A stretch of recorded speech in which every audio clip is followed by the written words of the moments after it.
Here I have OnePlus 17 and let me show you how to enter the Zen mode on the following device. So if you would like to use the Zen mode, let's use upper bar, let's open notification panel. Here let's swipe to the left and choose here Zen mode. So if you would like to take a break from your phone and look up, you can use the Zen mode. You can here choose the time of the Zen mode. Let me use 20 minutes. Here you can check out some settings about this mode.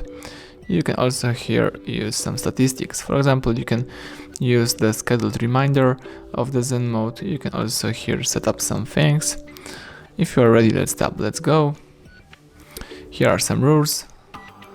So Zen mode can be cancelled when it started, incoming notification will be temporarily muted, you may still receive phone calls and make emergency calls, and all apps will be temporarily locked except from the camera. Tap confirm.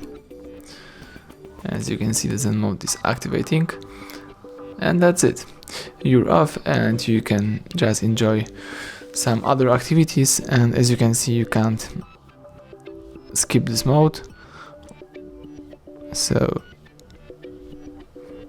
you can just use your Zen mode, or you can choose emergency calls if you really need to do something. If not, you can just use this mode to check out the clock or something. So that's it, everything went well, thank you for watching, please subscribe our channel, leave thumbs up under the video.